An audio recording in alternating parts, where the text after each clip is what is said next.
ونؤمن به ونتوكل عليه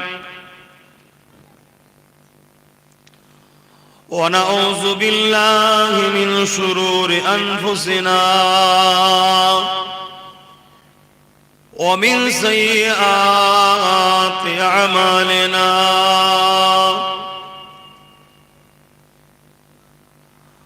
من يهده الله فلا مضل له ومن يضلله فلا هادي له ونشهد أن لا إله إلا الله وحده لا شريك له ونشهد أن سيدنا وحبيبنا ومولانا محمدا عبده ورسوله.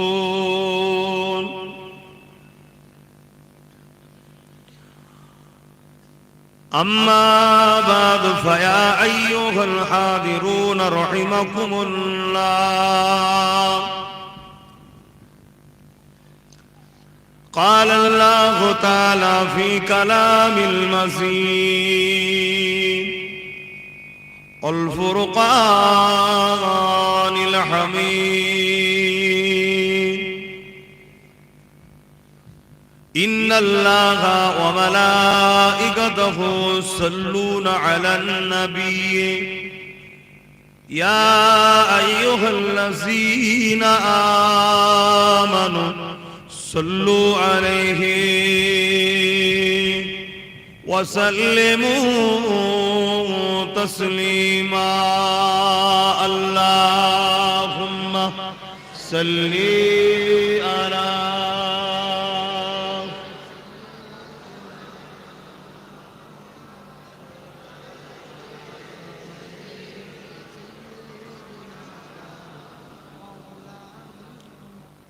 আগা আমার ভাইরা তোমরা কি কিছুক্ষণ পরে চলে যাবে নাকি দাঁড়া দাঁড়িয়ে আছো? তোমরা অতক্ষণ দাঁড়াবে কি করে সেটা ভাবছি, তো রোগ হয়ে যাবে তো। এই কমিটির ছেলেরা একটু ব্যবস্থা করতে ওইদিকে চটপট দাও। চট নেই, হাত থেকে কাঁটা কম্বল বার করে বিছো, মেহমান এসেছে। আর একটু দেখো না চেপে চেপে হয় কি, একদম মিছিড়ে ফেলে পুরো, কোলে উঠে পড়া দরকার একদিন একটা জন। সব তো আমরা ভাই ভাই, পর তো কেউ নেই এখানে।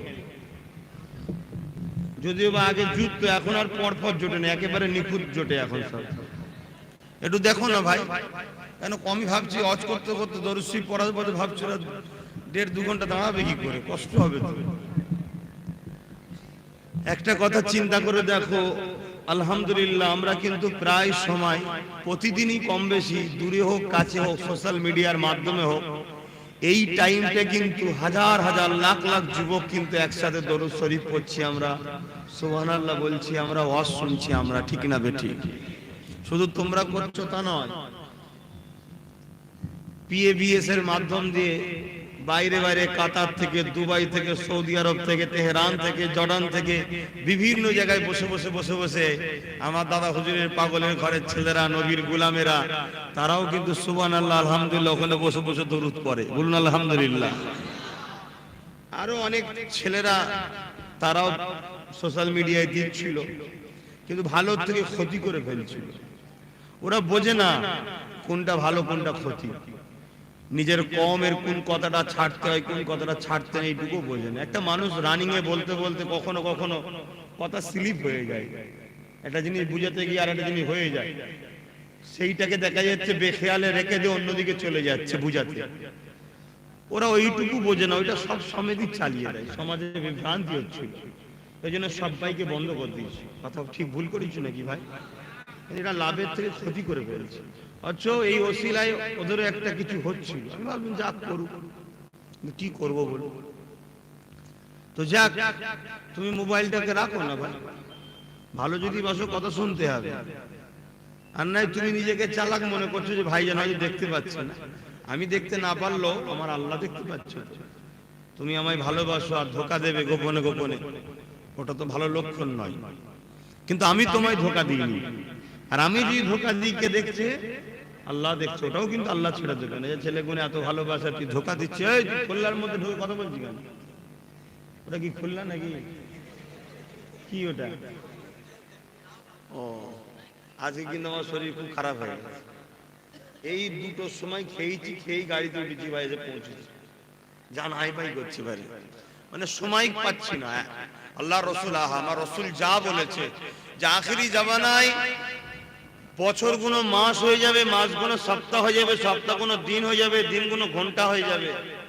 দেখুন কাজ আমরা গুছিয়ে উঠতে পারছি না, দিন চলে যাচ্ছে, মাস চলে যাচ্ছে, বছর চলে যাচ্ছে।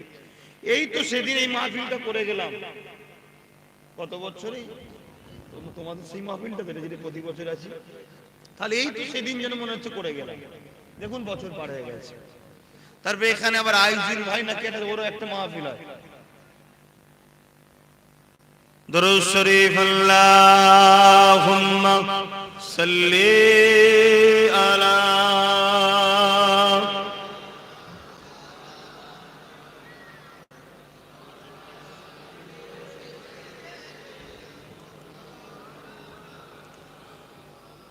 আল্লাহুম্মা সাল্লি আলা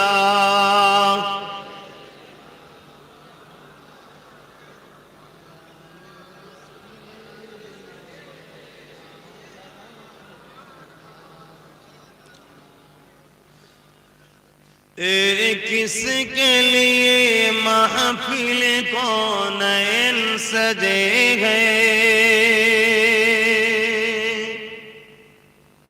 फिरदौस भरी जिसके वसीले से बनी है। ओ हासिमी, ओ हासिमी मक्की उल मदनी है। ओ मेरा नबी, मेरा नबी, मेरा नबी है। ओ मेरा नबी, जोरे जोरे যার যার নবী জোরে জোরে বলুন, ও মেরা নবী, মেরা নবী, মেরা নবী হে। ও মেরা নবী, মেরা নবী, মেরা নবী হে।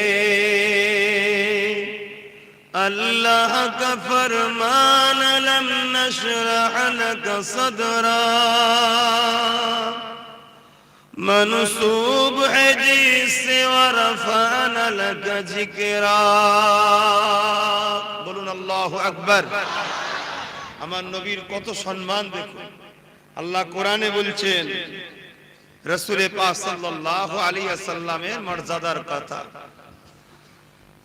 अल्लाह ने फरमाया अलम नशरह लक सदरा, मनसूब है जिसे वरफअना लक जिक्रा।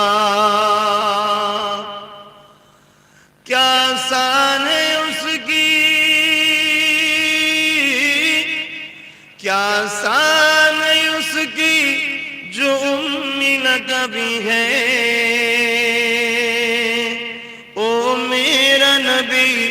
मेरा नबी, मेरा नबी है।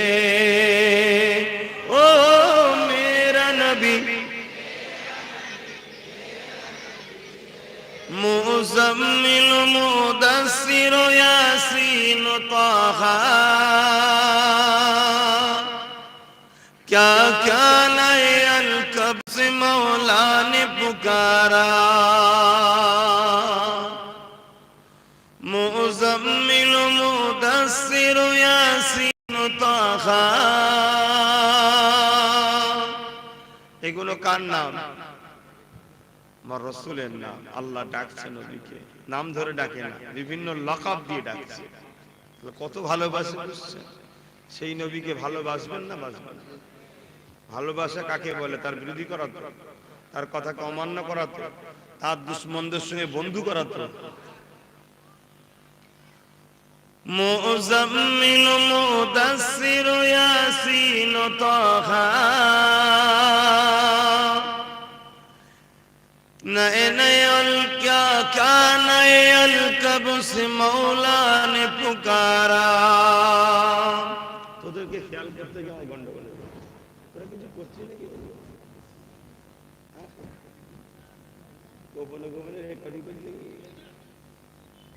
শুধু বারবার তোদের দেখছি তো মনে মনে হাসি পেয়ে যাচ্ছে চালাকি করছে মনে হয়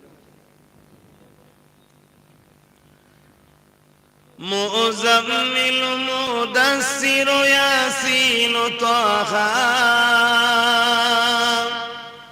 क्या क्या नए अलकब से मौला ने पुकारा क्या शान है उसकी क्या शान है उसकी जो उम्मी लगा भी है नबी मेरा नबी मेरा नबी है ओ मेरा नबी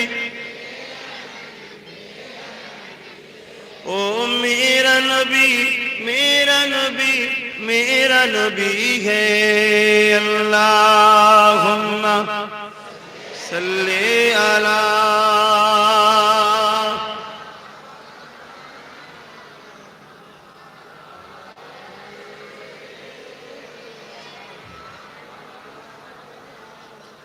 कलमे ला इलाहा इल्लल्लाह ला इलाहा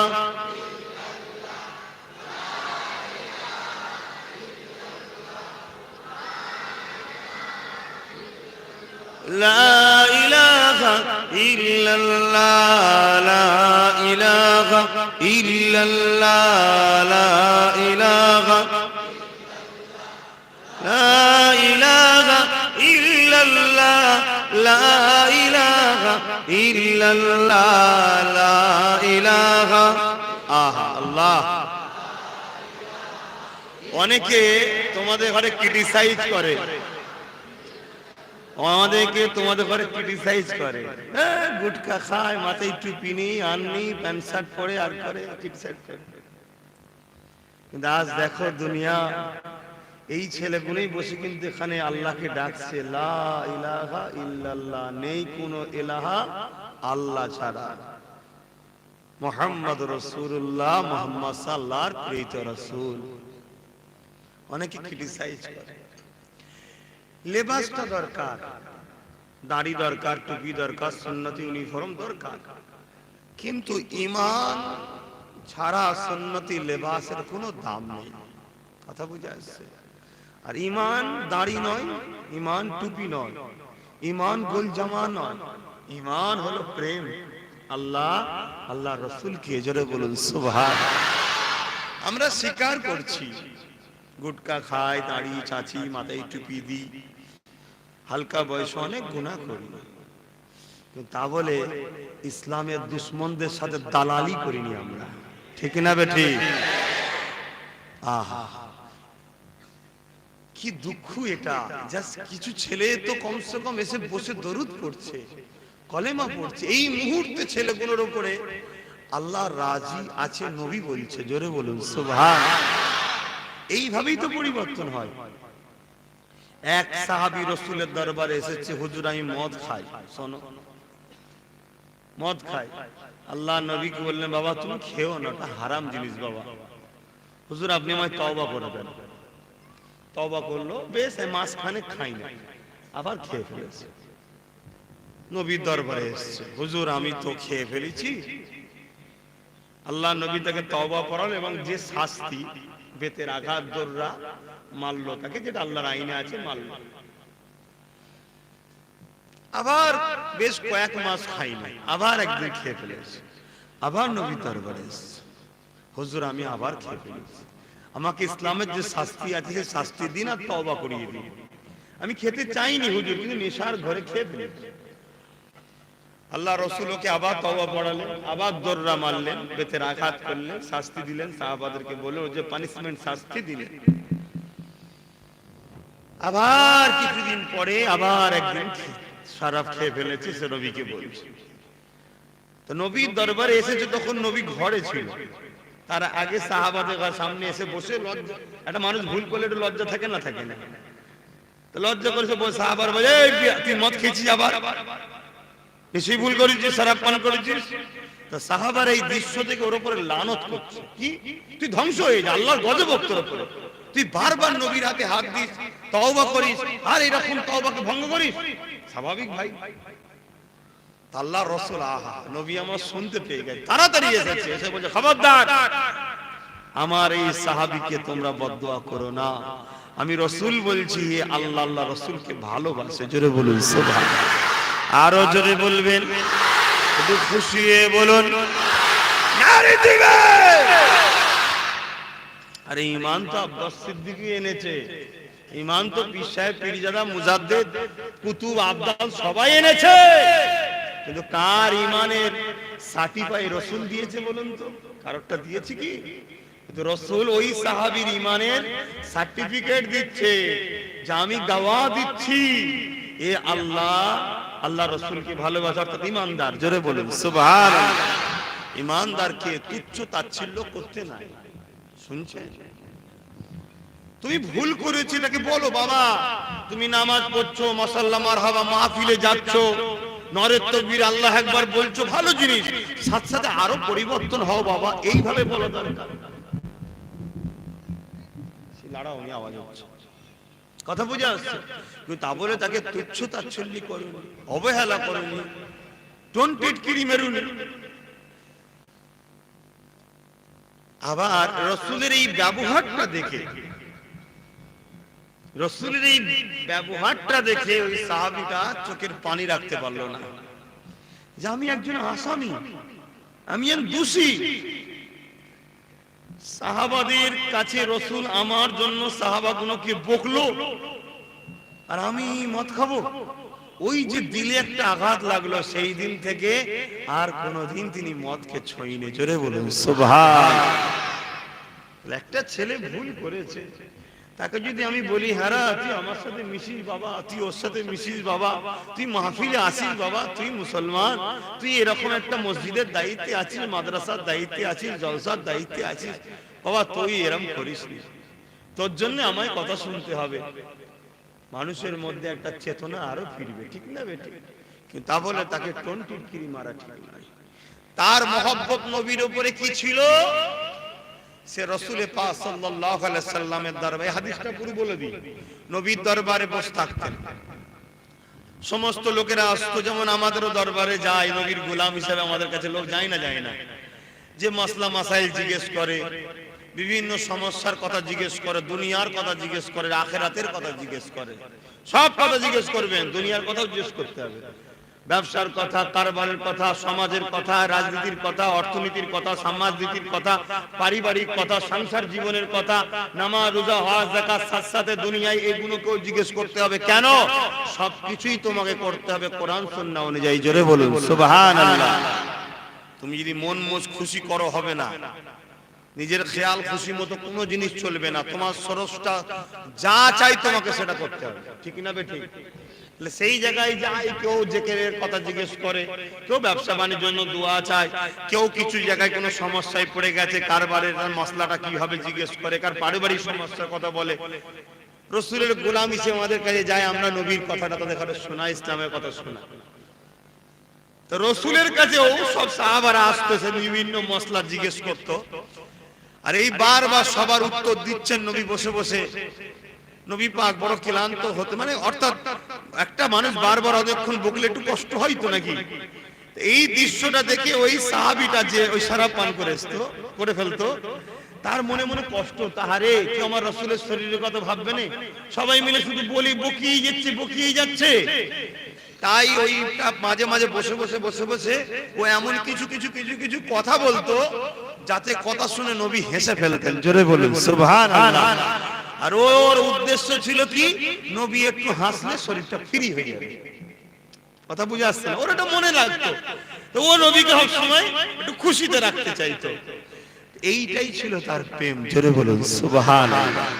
এর জন্য সে ভুল করেছিল, তারপরেও তার বদদুয়ার কথা সাহাবা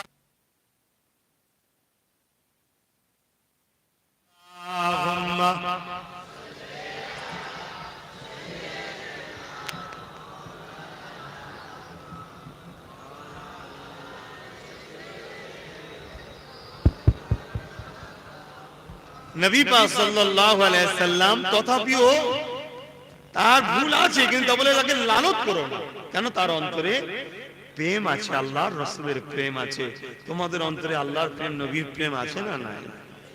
আহা, কালেমে লা ইলাহা ইল্লাল্লাহ, লা ইলাহা ইল্লাল্লাহ, লা ইলাহা ইল্লাল্লাহ, লা ইলাহা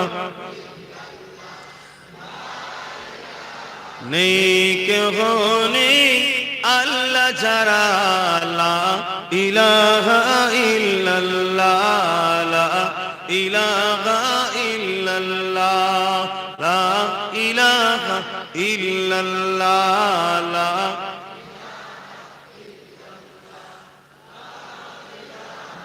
ইল্লাল্লাহু মুহাম্মাদুর রাসূলুল্লাহ।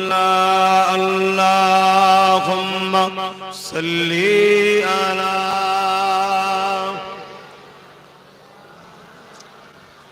ওয়ালা আলি সাইয়্যিদিনা।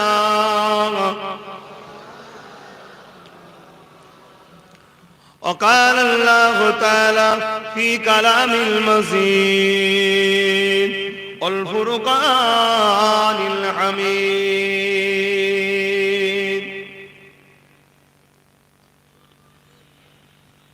قل إن كنتم تحبون الله فاتبعوني يحببكم الله ويغفر لكم ذنوبكم والله غفور رحيم। আমার আব্বারা, আমার আম্মা জানেরা, আমার ভাইয়েরা, আমার বোনেরা, ছোট ছোট বাচ্চারা, আজকে নূরপুর গ্রামে প্রতি বছরের বাৎসরিক ইসালে সওয়াব কি উপলক্ষে হয়? হ্যাঁ, তামাম কায়নাতের নবী সরওয়ারে দু আলম, মাদানী তাজেদার, নূরে মুজাসসাম, সফিউল মুজলিমিন, রহমাতাল লিল আলামিন, হুজুর পুন্নুর সাল্লাল্লাহু আলাইহি ওয়াসাল্লাম। সকলে জবান খুলে বলে, হ্যাঁ, নবীর নাম হলে যেন এই আওয়াজে আপনাদের মুখ থেকে যেন বাহির হয়, সাল্লাল্লাহু আলাইহি ওয়াসাল্লাম। পৃথিবীর বুকে তিনার মতো কেউ আসেনি আর আসবেও না। তিনার স্মরণে স্মরণ সভা বা ঈদে মৌলুদুন নবী সাল্লাল্লাহু আলাইহি সাল্লাম উদযাপন করছে। প্রতি বছরই অঘ্রাণ মাসে হয় মাহফিলটা। আপনারা এলাকার মানুষ, নবী প্রেমিক মানুষ, খোদা প্রেমিক মানুষ, ইমানদাররা এই মাহফিলে আপনারা শরীক হয়েছেন। আল্লাহ আপনাদের আশাকে, বসাকে কবুল করে পরকালে আমার রাসূলের মাহফিলে জান্নাতে বসার তৌফিক দিয়ে বলুন আমিন। ভাইরা আমার, জিন্দেগির মাকসাদটা বুঝতে হবে। আমাদের জিন্দেগির মাকসাদ কি? প্রত্যেকটা মানুষের একটা লক্ষ্য থাকে, ঠিক না বেটি? আগে লক্ষ্য ঠিক করো, টার্গেট ঠিক করো, তারপরে সেই জায়গায় পৌঁছাবার জন্য আপ্রাণ চেষ্টা করো। যখন পৌঁছে যাবে সাকসেসফুল, তখনই তোমার আনন্দ হয়, ঠিক না বেটি? কিন্তু এই জায়গা পর্যন্ত পৌঁছাতে গিয়ে তোমাকে অনেক মেহনত করতে হয়, অনেক কষ্ট করতে হয়, অনেক পরিশ্রম করতে হয়, তারপরেই কিন্তু তুমি সেই সাকসেসফুল হও, ঠিক না বেটি? কেউ যদি টার্গেট ঠিক করে চেষ্টা করে, সে সাকসেসফুল হয় না? হয় না? কথা বলুন, হয়।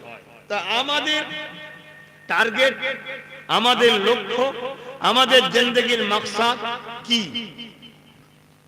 বলুন? আল্লাহ আল্লাহ রাসূলকে খুশি করা, এর বিনিময়ে জান্নাতে গিয়ে আল্লাহর দিদার পাওয়া। জোরে বলুন সুবহানাল্লাহ, আরো জোরে বলুন।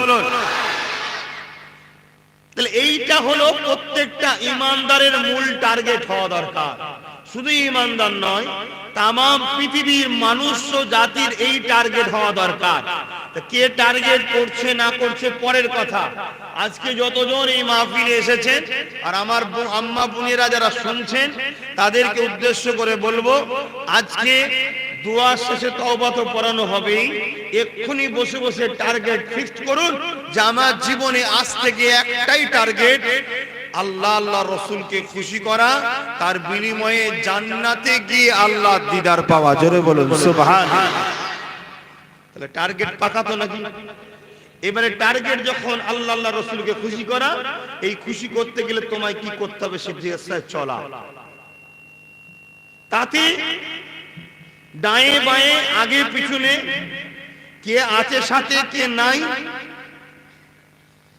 কি ফাইসাল্লা হবে কি হবে না, কত বাধা আসবে না আসবে, ও সব কিচ্ছু ভাবলে হবে না।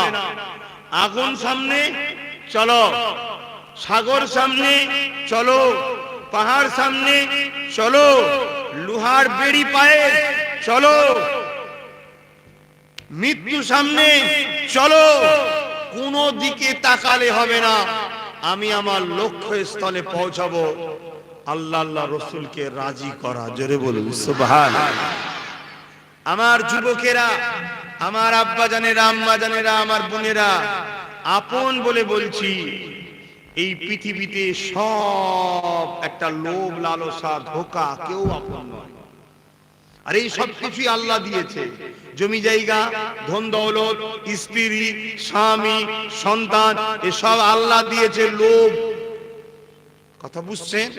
এইগুলোকে মধ্যে থেকে আল্লাহকে রাসূলকে রাজি করার নাম হলো ঈমানদার। জোরে বলুন সুবহানাল্লাহ।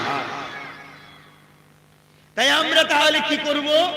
এই টার্গেটের যে সংজ্ঞা, সেই সংজ্ঞায় আমাদেরকে চললে সাকসেসফুল হওয়া খুব সহজ।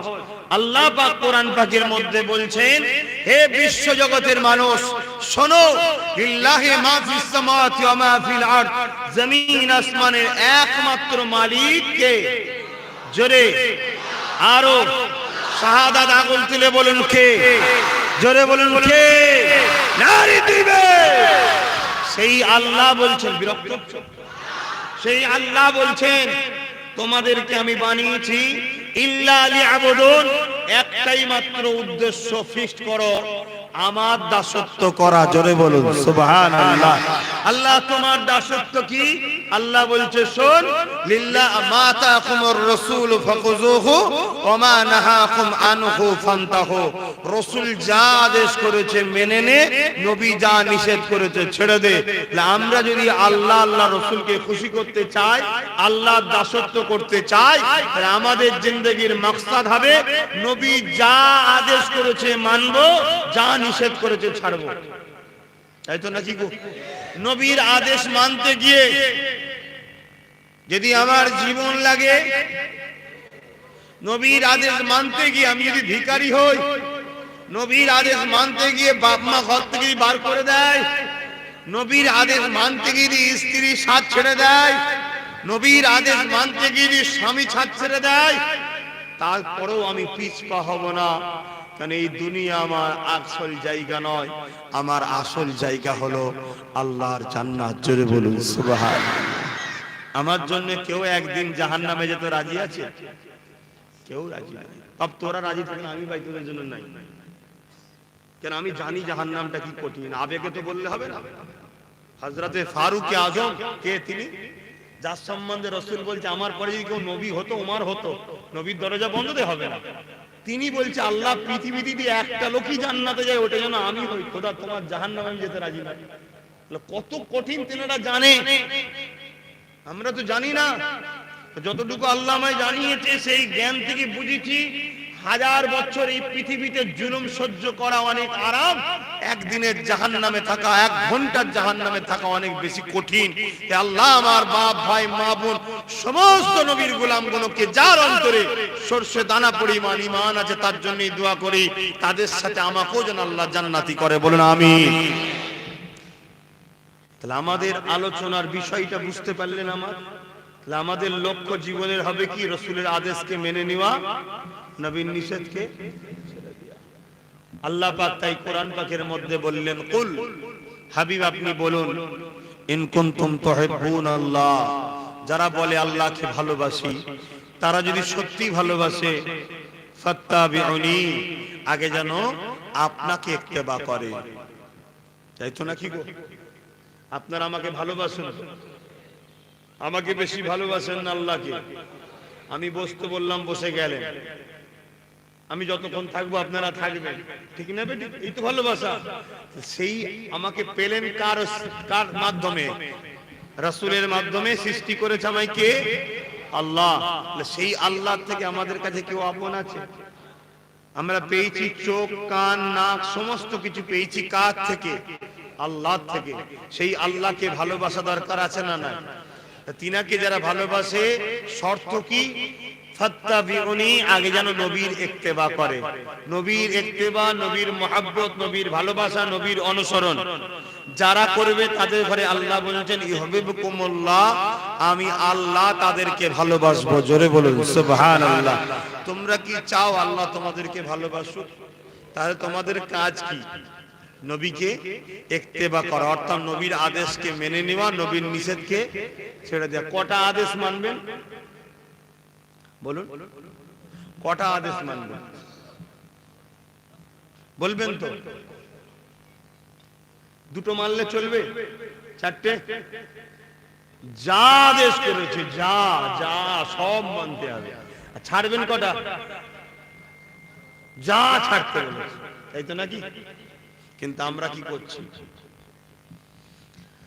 আসুন, আলোচনার মাহফিল তো এই জন্যে করা হয় যাতে করে আমরা বারবার শুনে পরিবর্তন হয়ে যায়। বলুন আলহামদুলিল্লাহ। আল্লাহ চাইলে আমরা তো আস্তে আস্তে অনেকটাই পরিবর্তন হচ্ছি। আল্লাহ যেন আরো করে। বলুন আমি।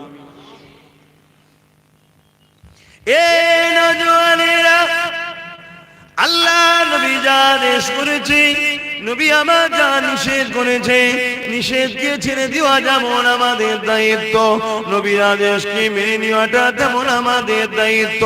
কোন নেতা কি আদেশ করলো ওটা আগে নয়, কোন পীর সাহেব কি আদেশ করলো ওটা আগে নয়, কোন ইমাম কি আদেশ করলো ওটা আগে নয়, কোন লিডার কি আদেশ করলো ওটা আগে নয়, কোন মন্ত্রী কি আদেশ করলো ওটা আগে নয়, বাপ মা কি আদেশ করলো ওটা আগে নয়। এই যুবকেরা, আমি আব্বাস সিদ্দিকও কি আদেশ করলাম ওটা আগে নয়। আমার আদেশটা যদি নবীর আদেশের পক্ষে হয় তবেই মেনে নিতে হবে। আমার কথাটা যদি নবীর পক্ষে হয় তবেই মেনে নিতে হবে। আমার মুখ থেকে কথাটা কিন্তু আদেশটা যদি রাসূলের হয় তবেই মেনে নিতে হবে। পীর সাহেবের কথাটা যদি রাসূলের কথাই হয় তবেই মেনে নিতে হবে। ইমামের কথাটা যদি রাসূলের কথা হয় তবেই মেনে নিতে হবে। লিডারের কথাটা যদি নবীর কথা হয় তবেই মেনে নিতে হবে। যদি লিডারের কথাটা, বাপ মায়ের কথাটা, পীরের কথাটা নবীর কথার বেখিলাফ হয়ে যায়, সে যত বড়ই নেতা, পীর সাহেব হোক না কেন, লিডার হোক না কেন, তার কথা ইসলামে মানা হারাম, চলবে না। বুঝতে পারছেন তো? আমরা তাহলে অঙ্কটাকে এইভাবে করবো এবার থেকে। আব্বাস সিদ্দিকীর কথাকেও মিলাতে হবে। আব্বাস সিদ্দিকী যেটা বলছেন নবীর বিরুদ্ধে নয় তো, তাহলে চলবে না। আমি আমার কথা বলছি বাপ, কেন সব করা যাবে বাপ, আব্বাস সিদ্দিকীর জন্য জাহান্নামেও যাওয়া যাবে না। জাহান্নাম খুব কঠিন। তাই শুনছেন, কারণ আব্বাস সিদ্দিকীর আগেও কিন্তু আমার আল্লাহ আল্লাহ রাসূল, ঠিক না বেটি? একদম সাফ কথা বলে দিচ্ছি ভাই। আমি ওই কি বলে নিজের জালে ভরে নেবো আর বন্ধ করে রেখে দেবো, শুধু হ্যাঁ হুজুর হ্যাঁ হুজুর করবি, তুমি গেলে করে খাবো, ও ধান্দা মানে। ক্লিয়ার কথা বলে দিচ্ছি। মা বাপের কথা রাসূলের পক্ষে হলে মানতে হবে, এটা রাসূলের হুকুম। জোরে বলুন সুবহানাল্লাহ। মুখটা মা বাপের কথাটা তো রাসূলের। ঠিক তেমনি পীর ওলিদের কথা যদি রাসূলের পক্ষে হয় মানতেই হবে, মুখটা পীর সাহেবের কথাটা তো রাসূলের। ঠিক তেমনি তোমার লিডারের কথাও যদি রাসূলের বিরুদ্ধে দাঁড়িয়ে যায় ও কথা মানা যাবে না। আর পক্ষে যদি হয় বাধা দেয়নি, কথাকে ক্রস করছে না, তাহলে সেই কথা মানতে কোনো অসুবিধা নাই। আর যদি বিরোধী হয়ে যায়, তুমি যদি মানো, তাহলে যা আদেশ করেছে মানা হলো না, তাহলে তোমার ঠিকানা কোথায় হবে? আমার আলোচনা অসুবিধা হচ্ছে।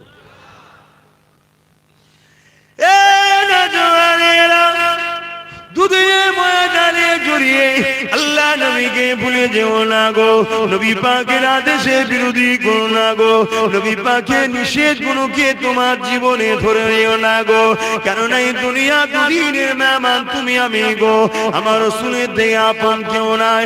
আল্লাহ তোমার আমার জন্য নবী পাককে বড় দয়ালু করে পাঠিয়েছে গো।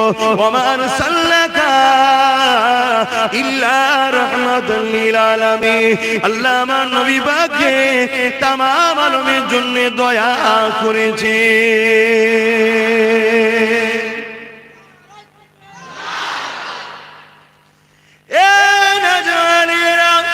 আল্লাহ নবীর মধ্যে এত আপন কি আছে দেখো তো দেখি, আল্লাহ নবীর মধ্যে এত আপন কেউ নেই গো।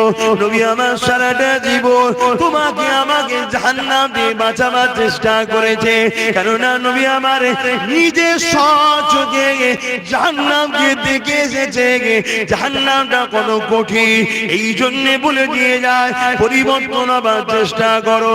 বিশেষ করে আজকের দিনে আমি আমার নূরপুর গ্রামের আম্মা বোনেদের জন্য একটু ওয়াজ করব, কেননা দুনিয়া তোমাদেরকে আজকে জাহান্নামের দিকে টেনে নিয়ে যেতে চায়। মারে যখনই দুনিয়া তোমাকে কোনো কাজে ডাকবে তোমাকে একবার ভাবতে হবে এই কাজে গেলে আমার রাসূলের আদেশ আছে না নিষেধ আছে। আল্লাহ নারাজ হবে না বেজার হবে, আল্লাহ খুশি হবে না নারাজ হবে, এটা আমাদেরকে মানতে হবে। যদি না ফলো করো মা, নবী পাকের হাদিসটা শুনে নাও। আল্লাহ নবী মিরাজের রজনীতে যখন জাহান্নাম দেখেছিল, নবী আমার জানিয়ে দিলে জাহান্নামের মধ্যে নারীদের সংখ্যা বেশি ছিল। আল্লাহ নবী তাই বলে দিয়েছে, নারীরা তোমরা পর্দা করো, পর্দা করো, কেননা দুনিয়া জমিনে জাহান্নামে যাওয়ার পিছনে নারীদের সংখ্যা বেশি হওয়ার পিছনে প্রথম নম্বর কারণ হলো বেপর্দা হওয়ার জন্য ওই নারীগুলো জাহান্নামে হয়ে যাবে। এ যুবকেরা, আমাদের প্রকাশ্য দুশমন হলো ইবলিস। ওই ইবলিস সর্বসময় চায় আদম আলাইহিস সালামের সন্তানেরা জাহান্নামী হোক। কেন আদম নবীর জন্যই তো ইবলিসকে জান্নাতে বেরিয়ে যেতে হয়েছিল, আদমকে সিজদা না করার জন্য আল্লাহ থেকে বার করে দিয়েছিল গো। এই জন্য ইবলিস টার্গেট করেছে আদম সন্তানগুলোকে জাহান্নামে ঢুকাবো। এ আমার আম্মারা, ইবলিস ডাইরেক্ট আসবে না, ইবলিস বিভিন্ন লোকের মাথায় বুদ্ধি দিয়ে বিভিন্ন পরিকল্পনার নামে, বিভিন্ন প্রকল্পের নামে, বিভিন্ন সংস্থার নামে, বিভিন্ন এনজিওর নামে টাকা দিয়ে ধন দৌলত দিয়ে চাকরি দিয়ে তোমাকে আমাকে বেপর্দা বানাতে লেগেছে। মা বোনেরা, জান্নাতটা বড় কঠিন হবে, তাই তওবা করে ফিরে আসো, নিজের ইজ্জত আবরুকে ঢেকে পর্দা করে আমার আল্লাহ যাতে রাজি ওই রাস্তায় চলতে থাকো।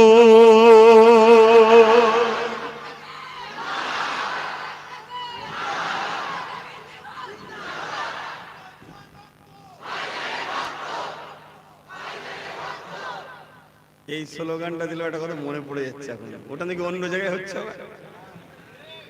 অনেক কিছু হবে,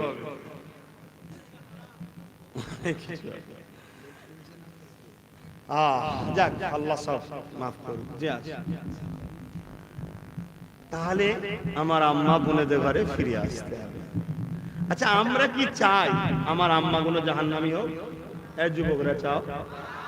প্রত্যেকটা যুবকের দায়িত্ব তার আম্মাকে বুঝানো, আম্মা আপনি বেপরদায় বাইরে বেরোবেন না, স্বামীর কথার অবাধ্য হবেন না, আর ইসলাম যেটাকে অপছন্দ করে টিভি দেখা, পরের বাড়ি থেকে সিরিয়াল দেখা, এগুলো আপনি করবেন না। এটা প্রত্যেকটা বাচ্চা তার মাকে তো আদর সাথে ভালোবাসার সাথে বোঝানো দরকার। আমি যেমন বুঝাচ্ছি মাইকের আওয়াজে, তোমার মা গুলোকে আমার মা মনে করি বলেই বুঝাচ্ছি, নাকি না তোমার মা জাহান্নামে যাবে আমার কি বুঝাবার দরকার? না, তোমার মাটাকে আমি তোমায় ভাই বলেছি, তোমার মাটাকে আমার মা বলে মেনে নিয়েছি, তাই মাইকের আওয়াজে তাদেরকে বুঝাচ্ছি। কেন প্রতি বাড়ি বাড়ি তো যাওয়া আমার দ্বারা সম্ভব না, ঠিক না? তোমরা শুনে গিয়েও তো একবার বুঝাও মাকে, বুঝাও। কি গো যুবকরা, বুঝাও। প্রতিটা স্বামী কি চান আপনার স্ত্রীগুলো জাহান্নামে যাক? তো স্বামীগুলো স্ত্রীদের বুঝান। কি গো বলবেন তো? আমার জিজ্ঞেস করছি বলে বিরক্ত হচ্ছেন? বুঝাতে হবে তো। প্রতিটা ভাই কি চান আপনার বোনগুলো জাহান্নামী হোক? তাহলে ভাইগুলো কি বোনগুলোকে বুঝান। চেষ্টা করুন আজকে শুনে শুনে গিয়ে আপনি আপনার ঘরে গিয়ে ওয়াজ করতে থাকুন। ওয়াজ শব্দের বাংলা মানে হলো ভালো কথার উপদেশ দেওয়া। এ নওজওয়ানেরা, তুমি যদি তোমার আব্বাকে বুঝাতে পারো, তুমি যদি তোমার আম্মাকে বুঝাতে পারো, তুমি যদি তোমার স্ত্রীকে বুঝাতে পারো, তুমি যদি তোমার স্বামীকে বোনকে বুঝাতে পারো, তোমার বোঝানোতে যদি তোমার আম্মা, তোমার স্ত্রী, তোমার বোন আল্লাহ আল্লাহ নবী রাস্তা ধরে নাই, এই বুঝানোর দরুন তারা যতদিন নেক কাজ করবে তার সওয়াবটা আল্লাহ তোমাকেও দেবে। এই প্রতিটা যুবককে বলবো, ঘরে গিয়ে ওয়াজ শুরু করে দাও গো। এখানে যাওয়া শিখাচ্ছি, ওখানে গিয়ে করো। আম্মাকে বলো, আম্মা এই মুখমণ্ডল ছাড়া, হাতের গাঁটের বাইরে অংশ ছাড়া, পায়ের গাঁটের বাইরে অংশ ছাড়া, বাকি জায়গাটা হিলে ডালা কাপড় ছাড়া, স্বামী ছাড়া অন্য কারো সামনে প্রকাশ করা যাবে না। মা টিভি দেখা যাবে না, মা মোবাইলে গান শোনা যাবে না, মা পরচর্চা করা যাবে না, মা পরনিন্দা করা যাবে না। মা আজকে দুনিয়ায় বন্ধনের নামে যে লোন দিচ্ছে, ডাল ভাত খাবো মা, মা গো দুদিনের দুনিয়ায় পানি দিয়ে নুন দিয়ে খাবো। তোমার বাচ্চা তোমাকে বলবে না যে তুমি সমিতিতে যাও। মা তুমি যদি যাও, তোমার বাচ্চা তোমার হাতে ওই খানা খাবে না। আর তুমি যদি তোমার বাচ্চাকে ভালোবাসো, মা তোমার কাছে অনুরোধ করি, তুমি আল্লাহর জান্নাতে চাও, এটা আমি আশা রাখি। এই তোমার পায়ে ধরি গো মা, এই সামান্য দুদিনের মায়াজালে জড়িয়ে আর তুমি ভুল রাস্তায় যেও না। যা করেছো ফিরে আসো। তুমি আল্লাহকে রুকু দাও, সিজদা দাও, কোরআন তুমি তেলাওয়াত করো, তাসবিহ পড়ো, বাকি সময় সংসারে রান্না বান্না করো। আব্বার কথাগুলো শোনো। এ যুবকেরা মনে রেখে দিও, তোমার মা তোমার কথা শুনবে কি আমি জানি না, তোমার এই আখিরাতের মাকে জান্নাত বানাবার চেষ্টা করাতে আমার আল্লাহ তোমাকে জান্নাতি করে দেবে।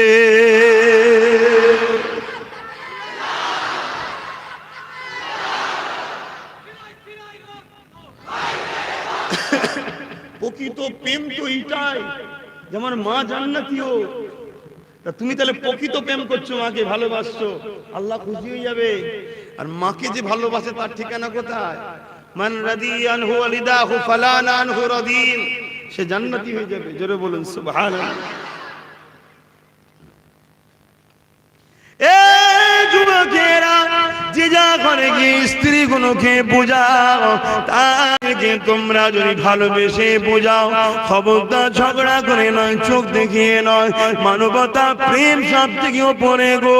তাকে প্রেম ভালোবাসায় বোঝাতে লাগো, আমি তোমার স্বামী হই, তুমি ইসলামের মাননেওয়ালা। আল্লাহ নবী জানিয়ে দিয়েছে, এ নারীরা, যদি তোমাদের ঘরে সিজদা কাউকে করতে বলা হতো আল্লাহ ছাড়া, তাহলে স্বামীদেরকে সিজদা করতে বলা হতো। কিন্তু আল্লাহ ছাড়া কারো কাছে মাথা নত করা যাবে না। তাই তোমরা খবরদার করা যাবে না, জানিয়ে দিয়েছে। স্বামীদের যখন এতই গুরুত্ব দিয়েছে, স্বামীগুলো তোমার স্ত্রীকে বোঝাও। আর তুমি কেন তুমি বেপরদা হবে? কেন পরের বাড়ি তুমি যাবে? কেন তুমি সিরিয়াল দেখতে যাবে? কেন মোবাইলে তুমি গান শুনতে যাবে? কেন তুমি নামাজ কাজা করবে? কেন তুমি বন্ধন লোন নিতে যাবে? কেন তুমি সমিতিতে যাবে? কেন তুমি দুনিয়ার পরনার পুরুষের কাছে গিয়ে দুনিয়া তুমি কথাবার্তা বলবে? তোমার জন্য তো আমি রয়েছি, তুমি যা বলছো বলো।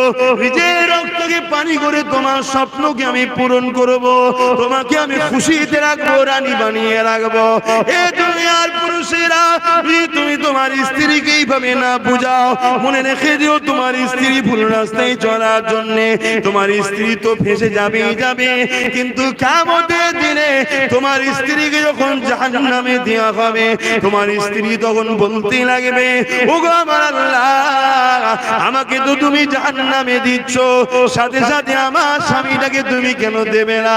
কেন সে যদি আমায় দুনিয়ায় বাধা দিত, সে যদি আমায় দুনিয়ায় রুখতো, সে যদি আমায় দুনিয়ায় বুঝাতো, তাহলে তো আজ আমি জাহান্নামী হতাম না।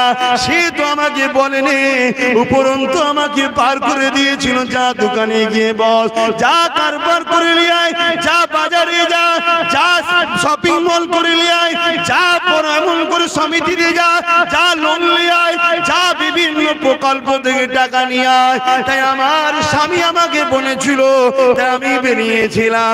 আমার আল্লাহ ফেরেশতাকে বলবে, যাও ওর স্বামীকে ওর সাথে জাহান্নামে দিয়ে দাও।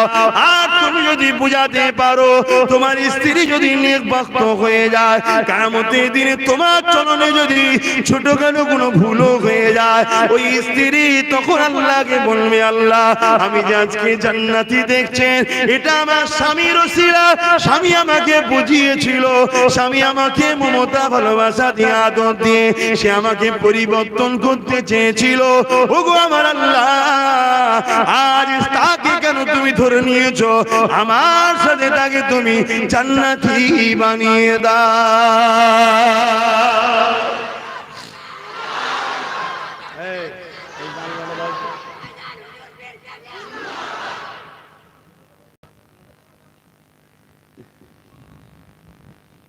কি হবে আল্লাহ জানে, কি দুনিয়া এসে গেল, আল্লাহ মাফ করুন। রাসূল বলেছে আখেরি জামানায় যে লোকালয় ছেড়ে দিয়ে জঙ্গলে চলে যাবে, পাহাড়ে চলে যাবে, সেই বাঁচবে, সেই পরিস্থিতি। কি গো যুবকেরা, আমার ভাইয়েরা যাদের বিবাহ হয়ে গেছে, এগুলো বুঝাবে। আর যারা নতুন এখন বিবাহ করবেন, রূপ দেখুনি, তার বাপের কত টাকা আছে দেখুনি, সে কত সুন্দর রান্না করতে পারে সব দেখুনি। একটা জিনিস দেখো, সে আল্লাহ রসুলকে ভালোবাসে। যদি আল্লাহ রসুলকে ভালোবাসে, তুমি তাকে ঘরে রেখে বাইরে যাবে, কোনো টেনশন নেই। তোমার চোখের আড়ালে সে কখনো তোমার সাথে ধোঁকা দেবে না, কেন তার অন্তরে আল্লাহর ভয় আছে, নবীর প্রেম আছে। আর তুমি সব দেখছো, এটা দেখছুনি, তোমার চোখের আড়ালে কি হচ্ছে আল্লাহই ভালো জানে। মাফ করবে ভুল কথা হলে, কিন্তু এখন তো সব ডবল সিম চলছে মোবাইলে, তাই তো নাকি? আমি আর কিছু বলতে পারছি না। কথাটা শুনতে খারাপ লাগলো, বাস্তব। কারণ আল্লাহ রসুল বলেছে আখেরি জামানায় একটা আলামত, ঘরে ঘরে জেনা ব্যভিচারী পরকীয়া শুরু হয়ে যাবে। আমার আব্বারা যারা নামাজি মুসল্লি, আব্বা হজ করেছে, আপনি খোঁজলেন আপনার মেয়ের সম্বন্ধে, এটা আপনার ডিউটি। আমাকে মাফ করবেন, বাঁচাবার জন্য বলছি না, বাধ্য বলুন। আব্বারা কি বলছেন, ভুল বলছি নাকি? আপনি জানেন না আপনার চোখের আড়ালে আপনার মেয়ে কত বড় পাপ করে বসে আছে, কি কি ঘটনা ঘটিয়ে বসে আছে, আপনি জানেন না। আপনি যদি বলেন আল্লাহ আমি জানিনি, জানিনি কথা নেই, তুমি হচ্ছে অভিভাবক। কেন? কাদের সঙ্গে মিশছে, কোথায় যাচ্ছে, হাতে অত বড় মোবাইল কেন? হয়তো এই কথা শুনে আমার হালকা বয়সের বোনগুলো খেপে যেতে পারে আমার উপরে, যে ভাই এবার আমাদের সব বোনগুলো কেড়ে লেগে বলছে। আল্লাহর কসম বলছি, বোন ঠান্ডা মাথায় চিন্তা করবি, তোকে আমি জান্নাত নিয়ে যাওয়ার জন্য চেষ্টা করছি। আর না হয় আমি বলতো আর একটা করে মোবাইল দিয়ে বেশি করে সব দেখুক, আর পিদিকুড়ি সব ফোনে চাট করুক, আর হই হই করে জাহান্নামে ঢুকে যাবে। বলেন যদি খারাপ লাগে বাদ দেন। কেন? একটা মা হলো সমাজের 100-র মধ্যে 80% সমাজ পরিবর্তন করতে পারে একটা নারী। জোরে বলে সুবহানাল্লাহ। পৃথিবীর বুকে একটা ওলি সন্তানের জন্ম দিতে পারে, পৃথিবীর বুকে একটা সভ্য, নম্র, ভদ্র, আদর্শ, ইনসাফ, ইনসানিয়াত, মানবতা প্রেমিক একটা সন্তানের জন্ম দিতে পারে, যে সন্তান আগামী দিন লক্ষ লক্ষ অসহায়ের চোখের পানি মুছতে পারে। ওটা একটা মাই পারে। জোরে বলো সুবহানাল্লাহ। তাকে আল্লাহ পাওয়ার দিয়েছে। কিন্তু দুঃখের বিষয়, আজ পৃথিবী যারা ইসলামের সবথেকে বড় দুশমন, তারা দেখে নিয়েছে যে মুসলিম নারীগুলোকে জামুলক করে ওদেরকে বেপর্দা করতে হবে, ওদেরকে জেনার মধ্যে জড়াতে হবে। জেনা অনেক ধরনের হয়, চোখের জেনা হয় না হয় না, কানের জেনা হয় না হয় না, হাতের জেনা হয় না হয় না, মুখের জেনা হয় না হয় না। তা আজ বলুন কোন বাড়িতে আমাদের পরিবারের মেয়েরা, বউয়েরা বা বোনেরা এই সকল পাপের সঙ্গে জড়িয়ে নাই? এটা হলো বিদেশি পলিসি, ইসলামের দুশমনদের পলিসি। হ্যাঁ, মোবাইলের প্রয়োজন আছে, কিন্তু ওই মোবাইলকে তুমি তোমার মতো যখন প্রয়োজন সেটাকে ইউজ করো, ওটাকে অন্যদিকে নিয়ে যাচ্ছ কেন? আমার আজ মনে হচ্ছে খারাপ লাগছে আপনাদের। ঘটনা বলবো, ঘটনা বুঝার চেষ্টা করে। আজ অনেক স্বামী আছে, তার স্ত্রী চুলোর ধারে গেলে একটু রং কালো হয়ে গেলে বকে, তুমি অত জানো যাও, আজানটা হয়ে যায়। কটা পর্যন্ত হবে?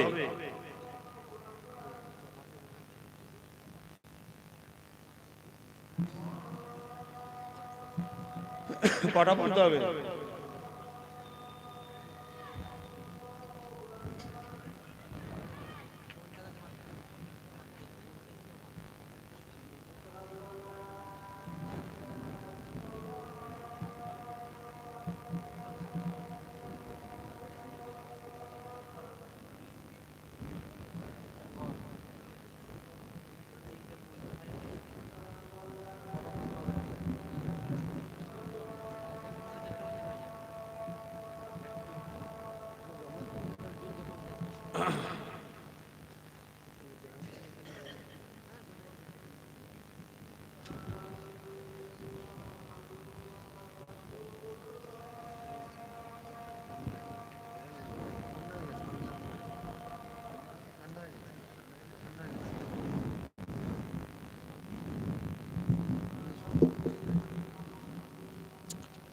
সাল্লাল্লাহু আলাইহি ওয়াসাল্লাম।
কথা বলে রাখতে হবে।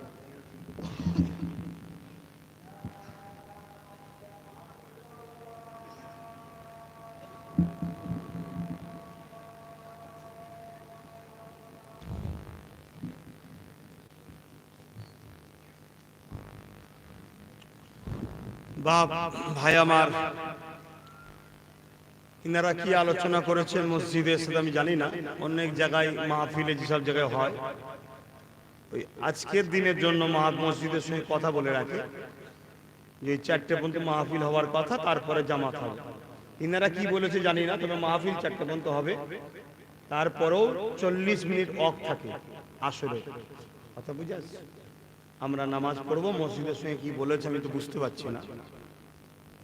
অনেক অনেক জায়গাতে কথা বলে রাখে, এগুলো কথা বলে রাখতে হয়, কারণ আমরাই তো মুসল্লি, আমরাই নামাজি, আমরাই সবকিছু। সবকিছুর আগে এলেম শিক্ষা করা, সবকিছুর আগে কি? এলেম। নামাজ, রোজা, হজ, যাকাত, দান, খায়রাতের আগেও জ্ঞান শিখতে হবে, জ্ঞান, এলেম। আজকের দিনের জন্য যেসব জায়গায় মাহফিল হয়, খাস করে ওই দিনটার জন্য, বা আগে তো যখন রাত্রিরে মাহফিল হতো, অনেক সময় ঈশার নামাজকে পিছিয়ে দেওয়া হতো, অনেক জায়গায় হয়, আমাদের দরবারেও যখন জলসা হয় ঈশার নামাজকে খাস ওই দিনের জন্য পিছিয়ে দেওয়া হয় বা আগে করে দেওয়া হয়। কথা বুঝে আসছে? তা আজকে 4টে পর্যন্ত আলোচনা হওয়ার কথা, তারপরে ইনশাআল্লাহ আমরা নামাজ আদায় করব। দরুদ শরীফ আল্লাহুম্মা সাল্লি আলা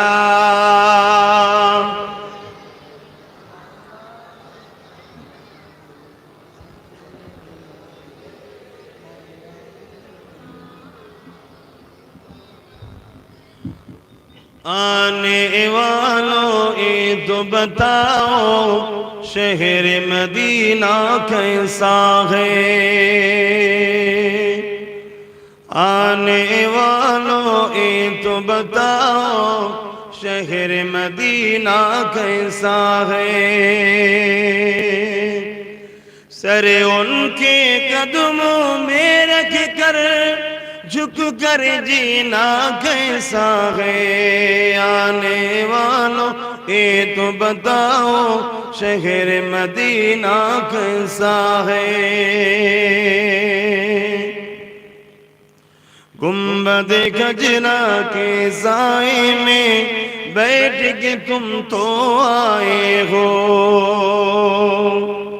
गुंबद खजरा के साए में बैठ के तुम तो आए हो। उस साए में रब के आगे, उस साए में रब के आगे सिजदा करना कैसा है। आने वालों ये तो बताओ शहर मदीना कैसा है। अल्लाहुम्मा सल्ली अला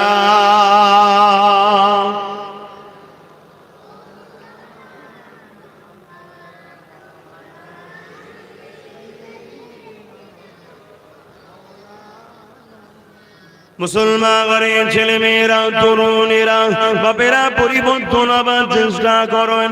দুনিয়া অনেক কিছু বলবে, আপনি পর্দা করলে দুনিয়া আপনাকে আনকালচার বলবে, কিন্তু আপনার আল্লাহ আপনাকে জান্নাতি বলবে। আপনি এমন করে যদি স্বামীর হুকুম মেনে চলে, দুনিয়া আপনাকে বলবে তোর কি কোনো স্বাধীনতা নেই, কিন্তু আপনার আল্লাহ আপনাকে জান্নাতি বলে ডাকবে। এ যুবকেরা, তরুণেরা, মায়েরা, বোনেরা, আমরা আল্লাহ সৃষ্টি আল্লাহর কথা শুনবো, অন্য কারো কথা শুনতে রাজি নয়। দুনিয়া আমাদেরকে ধোঁকা দেয়, দুনিয়া আমাদেরকে জাহান্নামের দিকে নিয়ে যায়, দুনিয়ার লোভ লালস আমাদেরকে বিপদে নিয়ে যায়।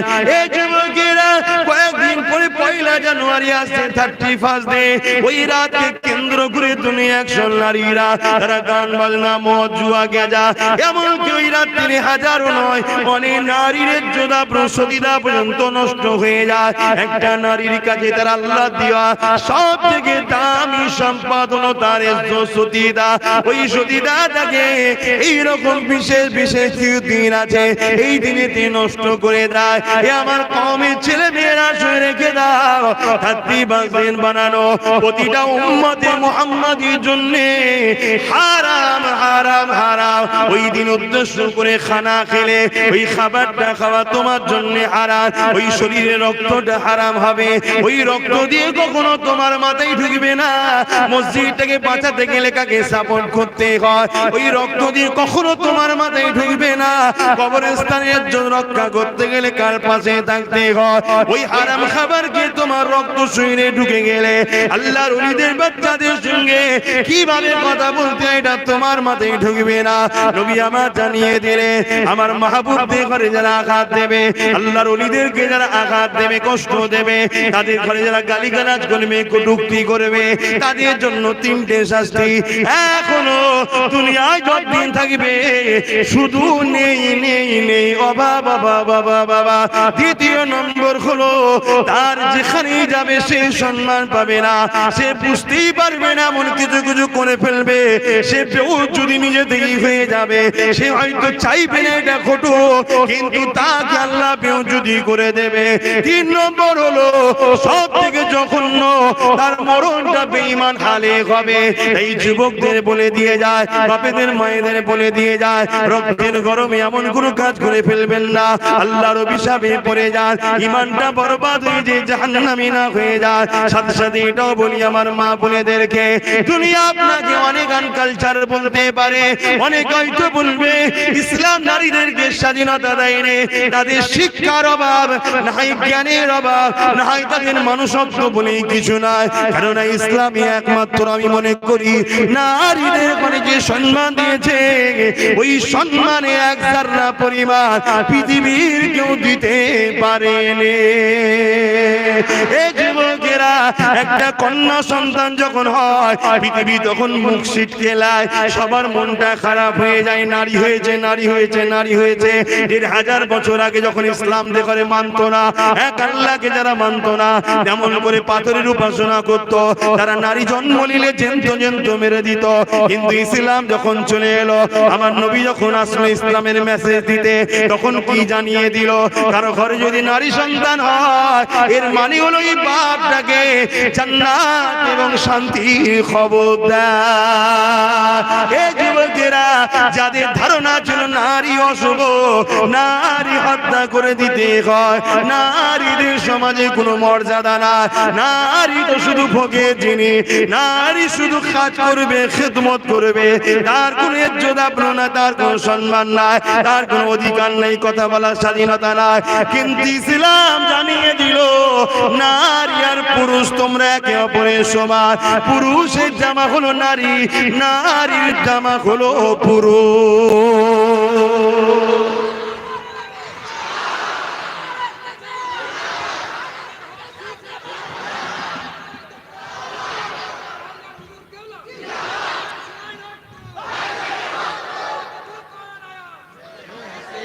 না না না না না না, আমি ভাই জানি থাক না বাবা, শের ফেলে পাবো না। ঠিক আছে,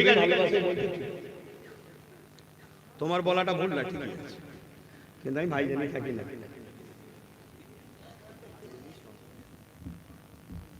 তুই খারাপ দিল না, কাউকে কষ্ট দিয়া কথা বলা ঠিক না।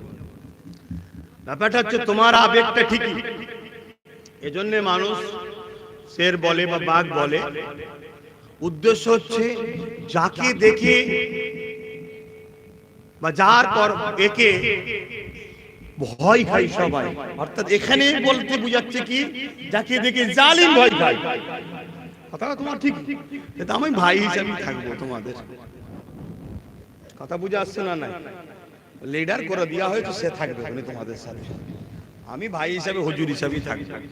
তবে কিন্তু সর্বসময় তোমাদের সাথে আছে, সর্বদিক দিয়ে তোমরা আমার সাথে আছো তো। ধোকা কখনো দিইনি, তোমরা দিচ্ছ না তো। আচ্ছা, যদি মনে মনে আমি তোমায় ধোকা দিই, তুমি কি করে বুঝবে বলো? বলবে তো। যদি আমি দিই মনে মনে, তুমি কি করে বুঝবে?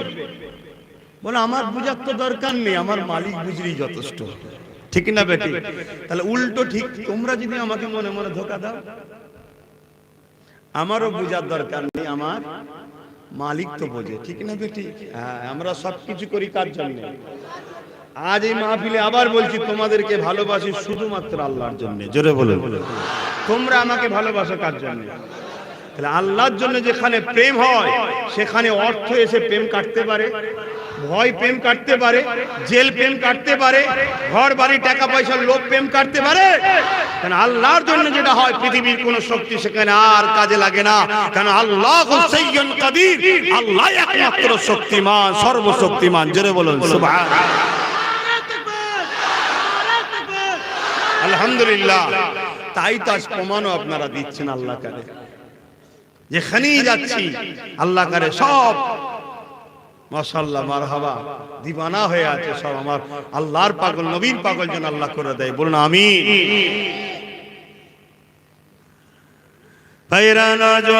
আবার আলোচনার দিকে ফিরে যায়।